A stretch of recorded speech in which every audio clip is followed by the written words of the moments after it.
me, and now you're healed and whole. Live well, live blessed.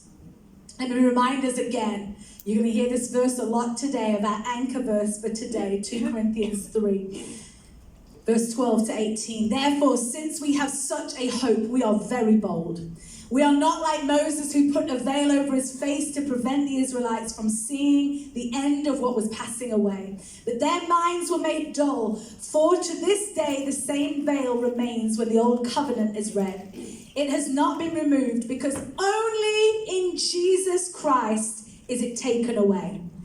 Even to the end, when Moses is read, a veil covers their hearts. But whenever anyone turns to the Lord, the veil is taken away. Now the Lord is the Spirit, and where the Spirit of the Lord is, there is freedom. And we all, who with unveiled faces contemplate the Lord's glory, are being transformed into his image with ever-increasing glory, which comes from the Lord, who is the Spirit. Out of hiding. Now, when it comes to childhood competitions, it is safe to say that I wasn't necessarily a high achiever. Wheelbarrow races, tag, no matter what version, scarecrow, tag, kiss, tag. They were not my forte.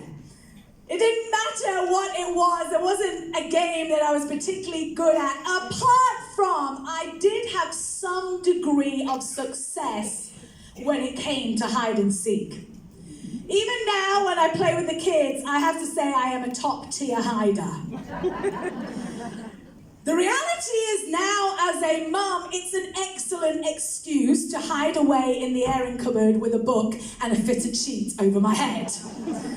The kids are searching the house top to bottom. You can see me later for more parenting tips. It has to be said, though, that this skill of hiding is not limited to childhood games. Over the years, my ability to hide certain things and areas in my life has become quite a skill. And the more that I have worked and journeyed with people over the last 20 years, I've discovered I'm not alone in this skill. How good are we at hiding, covering up, veiling things, places, parts of who we are from others, from God, and in attempt ourselves? If I can't see it, maybe it's not there. The truth is, the skill of hiding started at the beginning.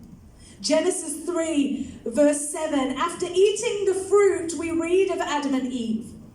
Then the eyes of both of them were opened, and they realized that they were naked. So they sewed fig leaves together and made coverings for themselves.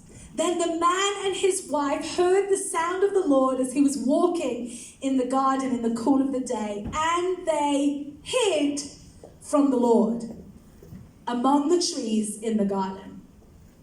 It is in the origin of us as humans to hide. Why do we hide? There's probably many reasons, even in this room today.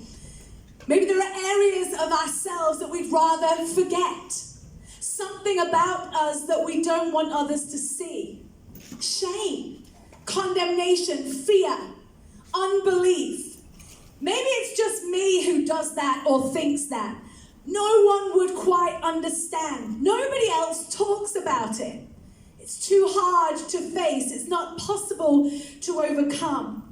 There's too many other things to deal with. I'll deal with it at another time. It's not that big a deal if it's not affecting me right now. So it gets hidden away.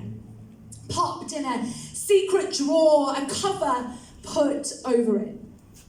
And these things in us, they may be big, they may be small, but they are stopping us from living truly free. Stopping us experiencing the fullness of God in and through our lives. Let me tell you today, ladies, from the youngest to the oldest, He wants you to be free.